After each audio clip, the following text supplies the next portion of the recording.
Dans le cadre des rencontres photographiques du 10e, l'Union des photographes professionnels est allée découvrir les photographes exposés cette année à travers des podcasts. On écoute Chloé Jarrock et Mathias Bengui. Bonjour à tous les deux. Bonjour. Bonsoir. Chloé, quelques mots pour vous présenter. Vous êtes née en 1992, vous êtes diplômée en histoire du cinéma à Paris 8 et spécialisée en esthétique et réalisation de documentaires. En 2017, vous décidez de vous consacrer pleinement à la photographie et notamment au journalisme. Après une année dédiée à différents projets autour des femmes libanaises, syriennes et palestiniennes, vous créez l'association. Et là, je vais vous laisser peut-être dire ce mot arabe avec une meilleure prononciation que la mienne. Alors que moi-même, je ne sais pas très bien prononcer ça. J'ai toujours du mal, c'est le seul H en arabe que je n'arrive pas à prononcer, mais c'est, plus ou moins Al-Hawiyat. Très bien, très Ça bien, veut très dire bien. identité. Ça veut dire l'identité, c'est ça? Voilà, après la manière dont je le prononce veut dire, soit poubelle, soit pâtisserie. Voilà, mais, C'est bon à savoir, on n'a pas du tout le même résultat. voilà exactement, oui, oui. Donc, vous créez cette association donc, pour la promotion du rôle des femmes dans la reconstruction des sociétés post-conflit au Moyen-Orient, et notamment à travers des cycles de conférences. Votre travail a depuis été exposé à Visa pour l'image, au Kawasaki Peace Museum. Vos photographies ont été publiées dans la presse internationale, de Newsweek au Washington Post, en passant par Cosette ou Le Temps.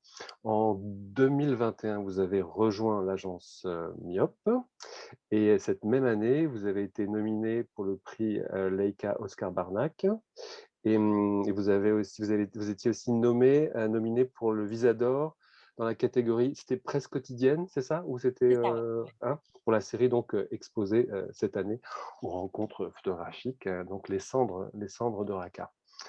Euh, notre autre invité, Mathias. Mathias, quelques mots aussi pour vous présenter. Donc, vous êtes né en 1991, vous avez débuté votre carrière de photographe en 2009 en collaborant avec des institutions culturelles. En 2016, vous sortez diplômé de photojournalisme et documentaire de l'EMI CFD de Paris. Et votre pratique, à ce moment-là, prend un nouveau tournant. Fasciné par la narration visuelle du réel, vous travaillez au journal Libération en tant qu'éditeur photo. Vous vous concentrez en parallèle sur la production de projets documentaires personnels au long cours, interrogeant la mémoire, l'identité et le déracinement.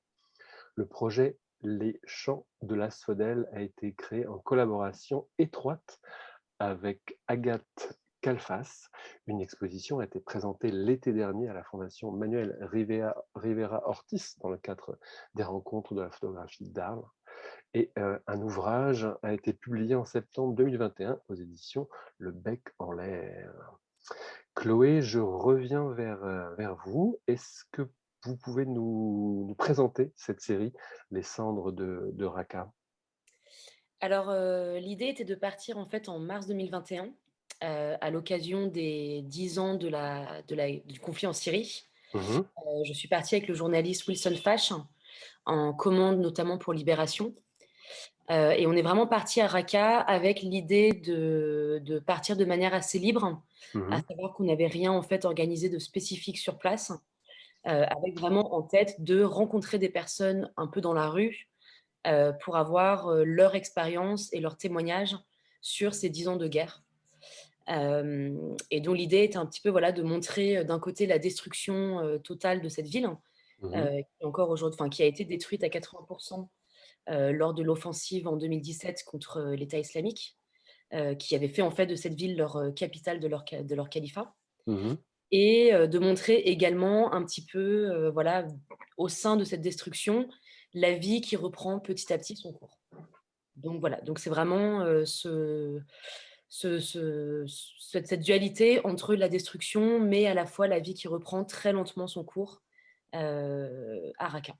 D'accord. C'est un sujet qui a été, qui n'avait pas encore été, je dirais, traité à l'époque. C'est pas du tout un sujet news. C'est un sujet, je dirais, d'un travail au long cours, non?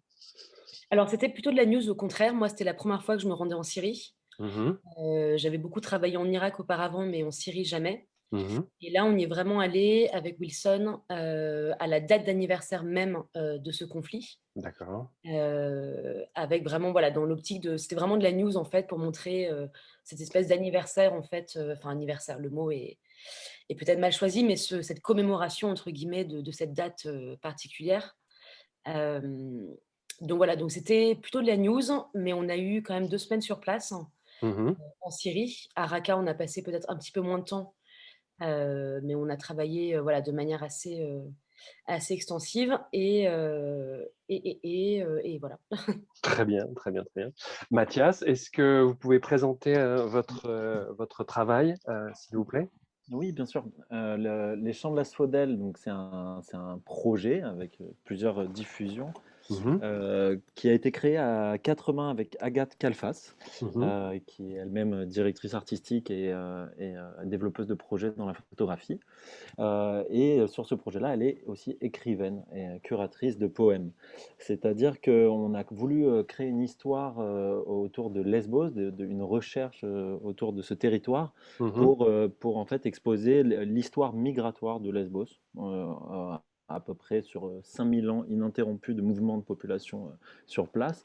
Et en fait, pour faire aussi résonner ce qu'il se passe aujourd'hui à travers ce qui s'est déjà passé dans le passé, les traces qu'il en reste dans le paysage, dans les gens sur place, dans les corps.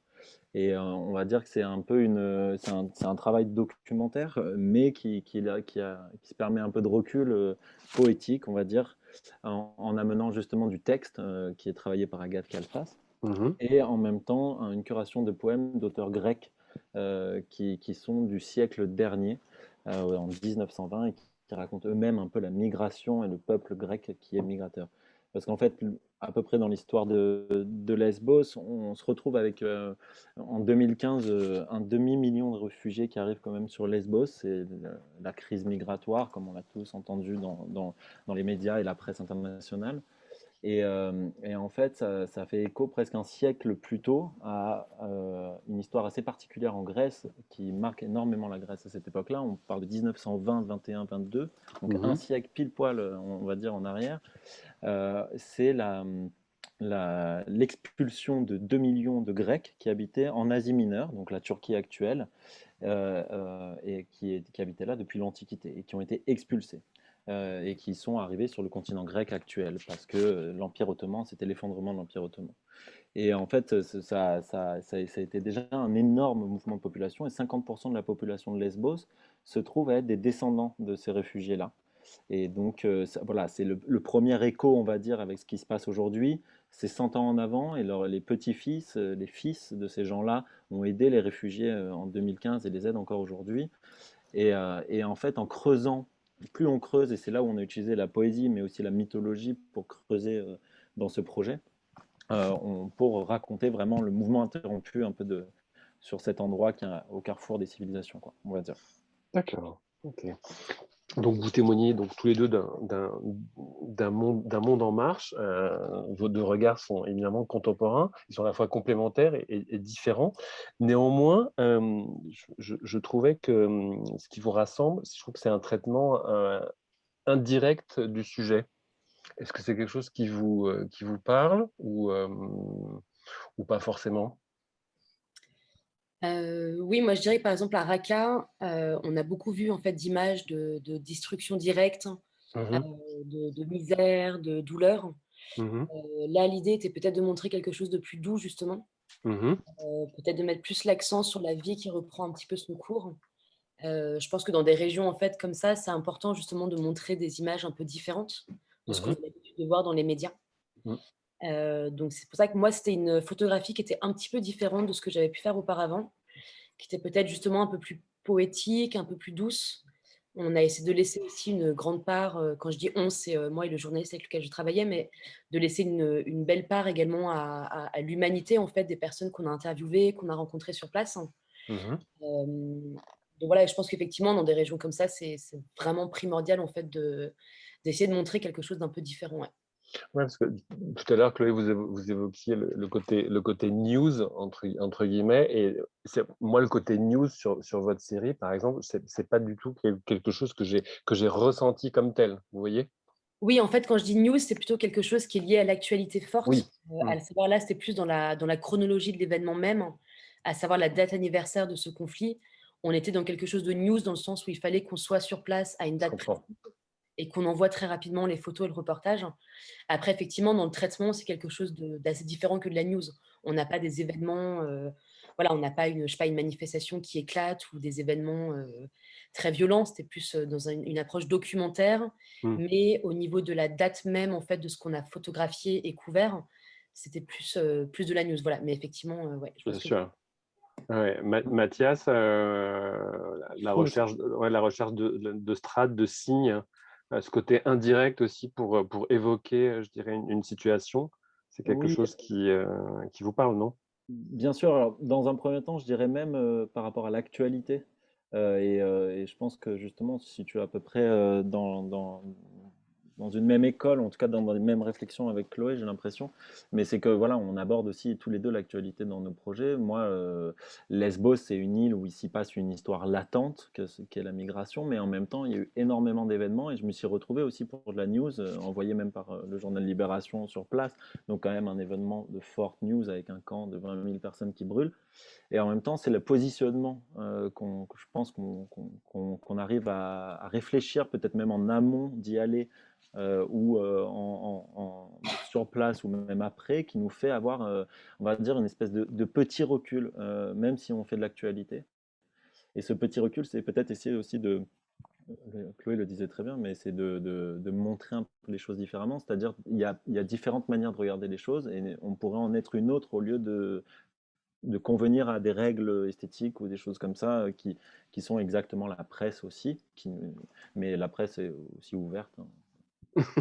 Mais justement, peut-être enfin, sur les champs de l'asphodèle, est-ce que ce reportage est pas né d'une frustration peut-être dans la manière dont ce territoire était raconté, puisque vous avez fait pas mal de voyages, donc C'est né d'une expérience personnelle, effectivement, de frustration, parce que j'avais l'envie d'aller montrer quelque chose de différent, justement. Alors que le territoire était déjà rempli d'images. Moi, justement, je le savais, j'étais à Libération à ce moment-là, donc je recevais énormément de projets de photographes parce que bah, on est sollicité en tant qu'éditeur photo dans les journaux et dès que les mmh, gens, les photographes se déplacent sur des terrains, hein, on va dire, ils nous envoient leurs projets, ils essaient de les faire publier, etc. Et voilà, c'est beaucoup, beaucoup d'images. Et moi, j'avais vu énormément d'images de ce territoire et je me suis dit, j'ai envie de faire quelque chose de différent parce que pour moi, il y a des trous. J'avais un peu vu des trous qui se passaient au niveau image, c'est-à-dire vraiment purement iconographiquement. Mais qu'est-ce qu'il y a derrière cette image? Moi, je vois tout le temps ces gens-là de cette manière-là, mais comment les montrer, enfin, comment les voir d'une autre manière à la base?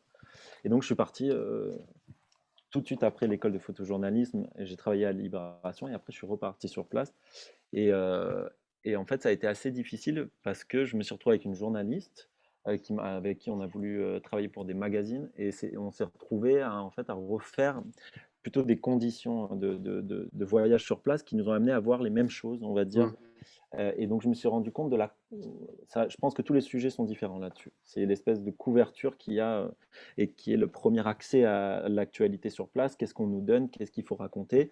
Et après, sous cette couverture, il y a d'autres choses. Quand on prend le temps, mais vraiment du temps, des mois ou des choses comme ça, qui nous permet d'aller sous ces couvertures et de creuser un sujet. Et ça, pour moi, c'est les reliefs qui sont de l'actualité pure. Il se passe une action et derrière, il y a des reliefs. Mais c'est vrai que c'était très frustrant parce que j'ai fait la même chose que tous mes collègues, que ce que j'avais reçu et tout ça. Et bon, bah, ça m'a cassé bien mon ego. Et, euh, et donc j'ai décidé d'arrêter ce projet, même au début. Et justement, en rencontrant Agathe et sa manière de voir la photographie et aussi d'y compléter avec d'autres techniques, le texte en l'occurrence, m'a permis de voir la profondeur qu'il pouvait avoir sur un sujet et le temps qu'on pouvait y passer. Et donc là, c'est déclenché vraiment 50 projets. Donc la frustration, c'était 2 semaines en 2016 et après, j'y suis allé pendant 5 ans. Mmh. Et on y est allé pendant 5 ans. Donc c'est vrai pour moi, il y a ces différents niveaux. Et je pense que pour le sujet de Chloé, c'est totalement différent. Enfin, ça a des conditions Euh, différentes chaque terrain, quoi. Ah oui, oui, oui, tout à fait, ouais, absolument. Moi, je pense que Chloé, parce qu'il y a la photographie à voir avec le visible, mais surtout aussi, je dirais, avec l'invisible. Moi, enfin, j'avais le sentiment que Ou vous étiez plus dans quelque chose que vous révélez plus que vous ne montrez? Il y a un parti pris où il y a plus une transmission de sentiments, non? Oui, alors surtout, en fait, dans la sélection, je pense que j'ai envoyé pour l'exposition, pour les rencontres de photographie. Ouais, Effectivement, c'est pas forcément les mêmes photographies que j'aurais choisies pour, Libération, pour le journal pour lequel j'étais en commande à ce moment-là. ouais. Et effectivement, là, j'ai voulu justement en rééditant mes photos, Mmh. essayer de me détacher un petit peu justement de ce côté trop frontal, Mmh. de montrer les choses telles qu'elles sont, de voilà, d'essayer de trouver une manière un petit peu plus effectivement, subtile peut-être de raconter l'histoire de Raqqa. Également, je pense que j'avais beaucoup de pudeur parce que je n'étais jamais allée en fait en Syrie avant. Mmh. Je savais que c'était un conflit qui voilà, durait depuis 10 ans, que d'autres photographes l'avaient couvert, de fond en comble auparavant. Moi, au contraire, j'arrivais un petit peu après la guerre, c'est le cas de le dire, et donc j'avais un peu cette pudeur et essayer de le voilà, de le raconter à ma manière, comme un peu un spectateur un petit peu extérieur, Mmh. qui voyait justement les choses d'un point de vue extérieur, qui voyait la guerre après, qui n'avait pas vécu avec les personnages que l'on rencontrait, et donc c'est peut-être un peu aussi cette pudeur-là qui m'a fait, voilà, choisir des images qui sont plus un petit peu effectivement dans la suggestion de Mmh. ce qui a pu se passer auparavant. Donc ne serait-ce que par exemple, voilà, des images un peu symboliques comme effectivement les tombes brisées du cimetière de Raqqa. Mmh. Pour moi, c'était quelque chose de très symbolique, mais qui représentait en fait un petit peu toute l'horreur, que l'État islamique avait pu un petit peu, imposer sur ce territoire, et effectivement, c'est peut-être de là également d'où part pardon cette envie de plus suggérer que de montrer de manière frontale. Je pense Et c qu'effectivement, à Raqqa, ça aurait été très facile de montrer frontalement la misère, Ouais. montrer, peut-être des personnes, voilà, amputées de guerre, ou de voilà, montrer quelque chose de beaucoup plus fort et de beaucoup plus visuel. Mais voilà, là, j'avais eu envie de voilà, et assez naturellement, c'est pas forcément quelque chose auquel j'avais réfléchi en amont, ou je m'étais dit: «Tiens, je veux suggérer plus que de montrer». Mais ça s'est fait assez naturellement, je pense, par une retenue qui s'est fait, ouais, de manière assez automatique, en fait, en étant sur place. Mmh. Et cette retenue, et c'est quelque chose, dans lequel vous avez envie de continuer? Oui, parce que je pense que de manière générale, dans mon travail, je suis assez pudique dans ce que je montre, ne serait-ce que dans un autre sujet qu'on a fait justement en Syrie, par exemple, sur la mortalité infantile dans Mmh. un camp, Mmh. le camp de Al-Hol. Heu, c'est pareil, on a vu des choses qui étaient extrêmement dures, j'ai photographié des choses qui étaient extrêmement dures avec, voilà, des enfants, brûlés qui mouraient, et malgré tout, c'est des images que j'ai choisi de garder, que je n'ai pas publiées, ou du moins j'ai publié que des images qui suggéraient plus qu'ils ne montraient, parce que c'est un questionnement en fait que j'ai en permanence en tant que photojournaliste. C'est jusqu'à quel point est-ce qu'on peut montrer l'horreur, et surtout à quel point est-on obligé de montrer l'horreur pour en parler? Et je Mmh. pense que ça, c'est quelque chose de très intéressant dans le métier. C'est est-ce qu'on peut trouver d'autres manières, en fait, pour aborder ces sujets-là, sans pour autant devoir, montrer ces choses-là frontalement? Et en fait, c'est vrai que même en ce moment même, je suis dans une évolution de mon travail où j'essaye de trouver justement des manières un peu plus poétiques d'aborder des thèmes très durs. Là, en ce moment, je suis en train de travailler, par exemple, sur la question du traumatisme en Irak. Mmh. Et j'ai l'impression justement d'avoir un peu un espèce de tournant dans ma photographie et dans ma manière de photographier les choses. Je pense que c'est un questionnement qui est très sain d'ailleurs, que tout photojournaliste devrait, avoir, en permanence, en tête. Mais voilà, comment montrer sans montrer totalement? Je pense qu'il y a des manières, qui peuvent être mises en place, de suggérer les choses sans pour autant, voilà, faire du voyeurisme, ou montrer de manière trop frontale, ou également il y a une question de respect par rapport aux personnes qu'on photographie, Mmh. qui n'ont pas forcément demandé à être photographiées dans des positions vulnérables, dans des positions de souffrance, qui n'ont pas forcément envie de l'être. Mmh. Et je pense que ça, c'est important justement de trouver d'autres manières de le faire en respectant ces personnes-là, en respectant également notre place de spectateur, parce qu'on est finalement que spectateur. On va dans ces pays, on voit ces choses-là, on les prend en photo, mais après on rentre dans notre petit confort.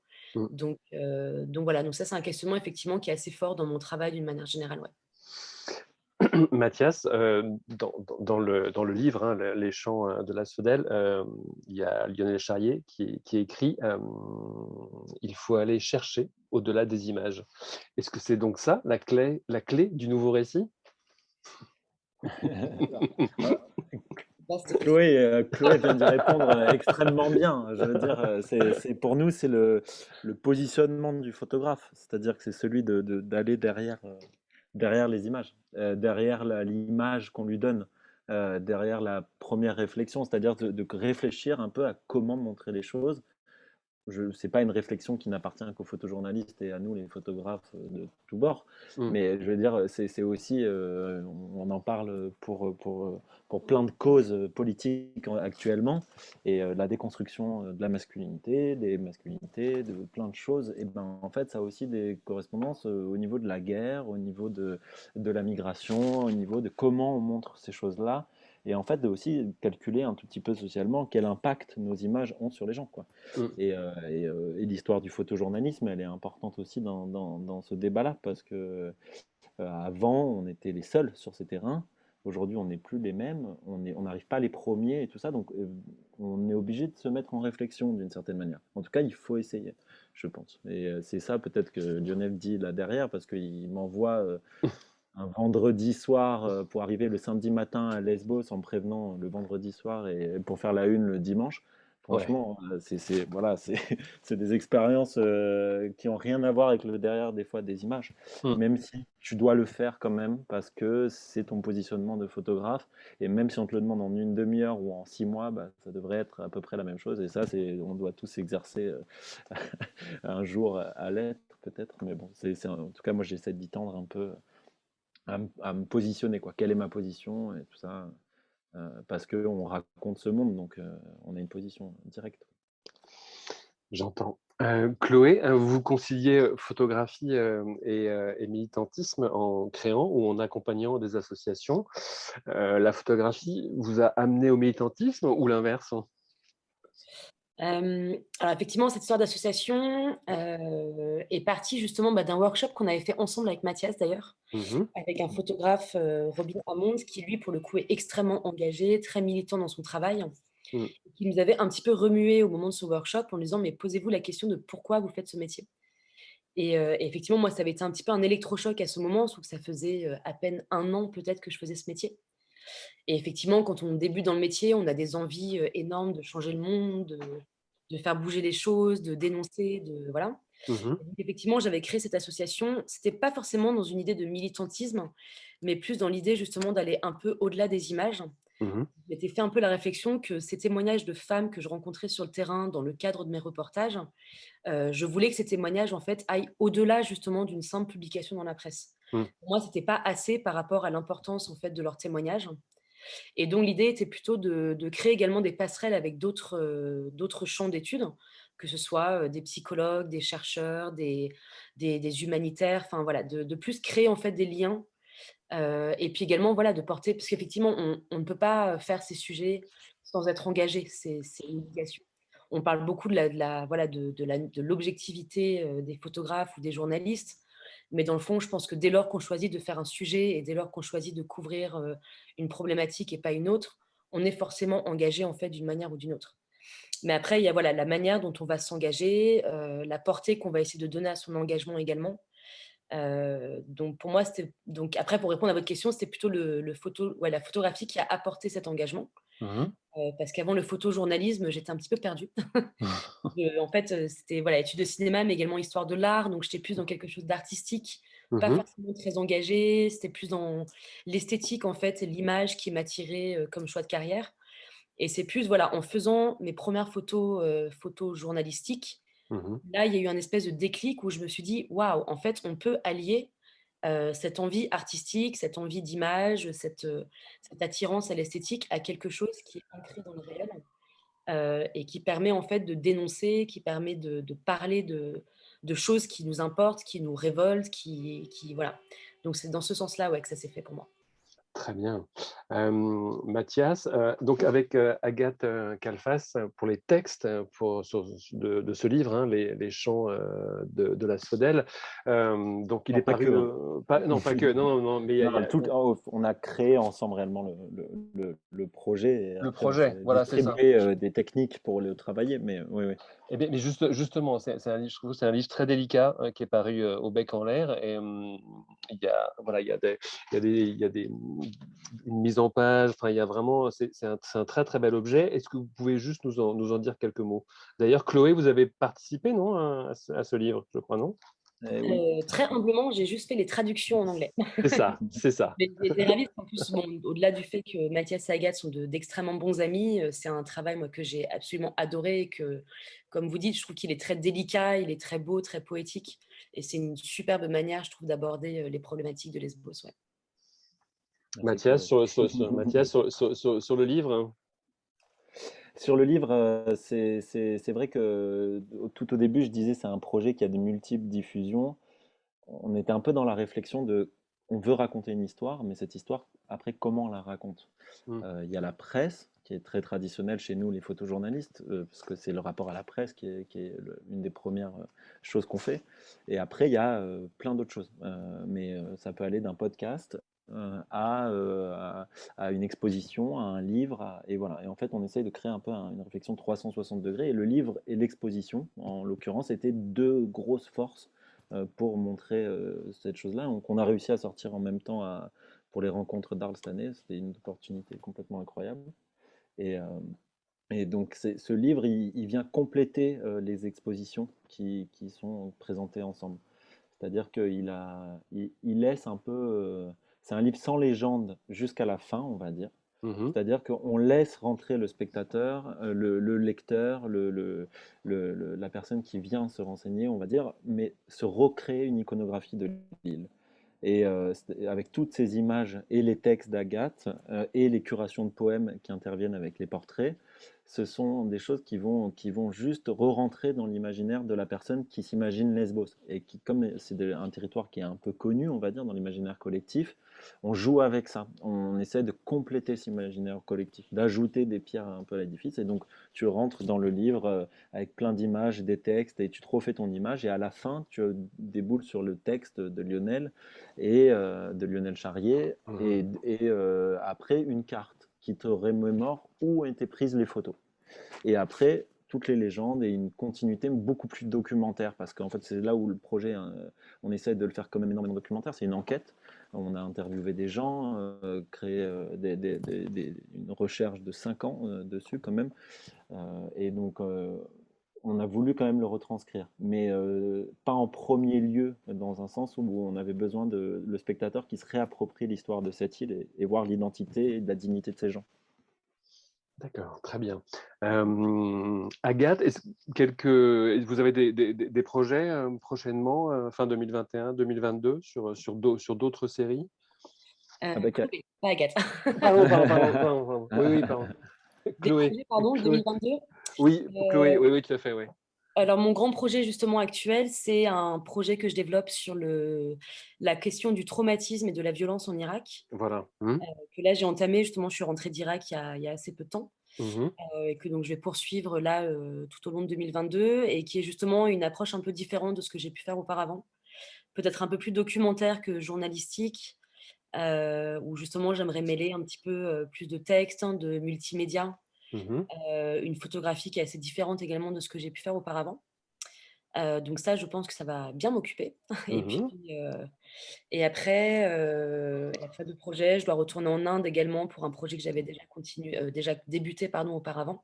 Mhm. Projet qui était justement exposé à Visa pour l'image, pour lequel j'ai eu plusieurs bourses. Voilà, qui a été un peu décalé en raison du Covid et des frontières fermées pendant très longtemps. Et puis après, on verra bien. On verra bien exactement. Mathias, des projets que vous pouvez évoquer pour ben, 2022? 2022, nous sommes invités en résidence actuellement jusqu'à mars-avril 2022, justement, Mhm. Mhm. à la Fondation Manuel Rivera Ortiz, avec la cabine, un centre d'image, Mhm. et justement pour recréer, on va dire, ce qu'on a réussi à faire ou pas, mais entre le texte et l'image, eh ben, sur le territoire de la Camargue. Donc, D'accord. on vient à peine de rentrer dans ça, on est dans toutes les réflexions, et normalement auront lieu des expositions, des conférences, et toute une continuité de diffusion de projets qu'on n'a pas trop en tête pour l'instant, mais comme on est en résidence, ça devrait pas tarder à venir. Voilà. Et sinon, très bientôt, rupture de stock et sold out du livre. Donc, on va essayer de préparer une seconde édition très rapidement pour 2022. Voilà, c'est la Très bonne bien. nouvelle en même temps. En effet, des bonnes nouvelles. Très bien. Merci à tous les deux. Donc, on retrouve vos expositions au Jardin Villemin, qui est 110 quai de Valmy, hein, dans le 10e à Paris. Ça commence le 4 novembre jusqu'au 1er décembre. Plus d'infos sur rencontre avec un S photoparis10.fr. mairie10.paris.fr aussi et upp.photo.fr. Merci beaucoup à tous les deux. À très vite. Merci. Merci bien.